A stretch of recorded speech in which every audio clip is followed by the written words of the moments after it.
Are you ready? আমি তোমার কাছে দুটো প্রশ্ন করবো, তুমি দুটো সঠিক উত্তর দিতে পারো তাহলে তোমার জন্য 500 টাকা। আজকে 500 টাকা চ্যালেঞ্জ এই কুইজ স্পোকেন ইংলিশে, অর্থাৎ ইংলিশ একাডেমি একজন ইংলিশ লার্নারের কাছে আমার প্রশ্ন। দুইটা ইংরেজি ওয়ার্ডের মানে যদি সে বলতে পারে, বাংলা ওয়ার্ডের মানে যদি ইংলিশে বলতে পারে, তাহলে তার জন্য 500 টাকা। ঠিক আছে? আচ্ছা, সর্বোচ্চ আদালত এটা ইংরেজি।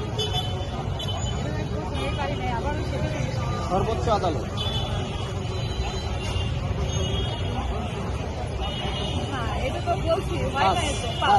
আচ্ছা, সেকেন্ড কোয়েশ্চেন হচ্ছে সর্বোচ্চ শাস্তির এটা ইংরেজিতে কি হবে? টাকা যেহেতু সর্বোচ্চ, আমাদের প্রশ্নটা তো সর্বোচ্চ দিকে যেতে হবে।